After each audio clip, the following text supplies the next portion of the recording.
Assalamualaikum warahmatullahi wabarakatuh. Mohon izin Bapak, perkenalkan calon taruna muda, nama Muhammad Hendrik Wijaya, NRP 250209041. Prodi D4 MPLM, kelas B, asal Bojonegoro, Jawa Timur. Nah, saya di sini akan menjelaskan tentang komputer, fungsi komputer dan komponen komputer. Nah, komputer adalah alat elektronik yang dapat menerima data atau input, mengelola sesuai instruksi atau proses, menyimpan data atau informasi, lalu menghasilkan keluaran atau output yang bermanfaat bagi penggunanya.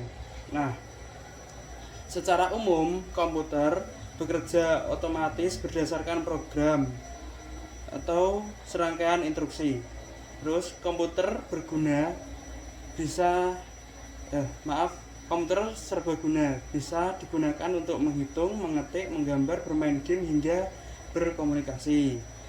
Nah, komputer terdiri dari hardware atau perangkat keras, terus software, perangkat lunak, dan brainware atau pengguna. Jadi komputer bukan hanya mesin hitung, tetapi juga alat bantu serbaguna untuk pekerjaan, pendidikan, hiburan, hingga komunikasi. Komputer punya banyak fungsi utama dalam kehidupan sehari-hari maupun dunia kerja. Berikut penjelasan mengenai fungsi komputer. Nah, 1. Mengolah data. Komputer berfungsi sebagai alat pemroses data. Data yang dimasukkan atau input akan diolah sesuai instruksi lalu menghasilkan informasi yang berguna. Nah, contohnya menghitung angka di Excel, mengolah teks di Word, atau memproses gambar di Photoshop. Nah, nomor 2, menyimpan data. Komputer dapat menyimpan data berbagai informasi dalam kapasitas besar, baik sementara atau RAM maupun permanen atau di hard disk atau SSD. Contoh, menyimpan dokumen, foto, musik, atau program. Nah, yang ketiga, menghubungkan dan berkomunikasi. Komputer bisa digunakan untuk berkomunikasi jarak jauh atau melalui internet. Nah, contoh, email, video call, media sosial, atau aplikasi chatting. Yang keempat, mengontrol perangkat lunak. Nah, komputer dapat mengendalikan mesin atau sistem otomatis. Contoh, komputer di pabrik, kontrol lalu lintas, atau sistem perbankan. Nah, yang kelima, media hiburan. Komputer juga digunakan untuk hiburan, contoh menonton film, bermain game, mendengarkan musik, atau streaming. Nah, yang keenam, membantu pekerjaan dan pendidikan. Nah, komputer mempermudah pekerjaan administrasi, perhitungan, desain, hingga penelitian. Contohnya presentasi, terus simulasi, atau riset ilmiah. Terus kita masuk ke dalam komponen komputer. Komponen komputer terbagi menjadi 3 bagian utama, yaitu ada hardware atau perangkat lunak, hardware atau perangkat keras, software atau perangkat lunak, dan brainware atau pengguna. Berikut penjelasannya ya.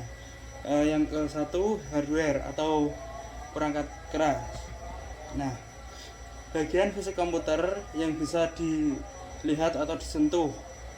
Ya, contohnya input device atau alat masukan, contohnya keyboard, mouse, scanner, terus mikrofon, atau untuk memasukkan data. Terus yang selanjutnya ada output device, alat keluaran seperti monitor, printer, speaker untuk menampilkan hasil.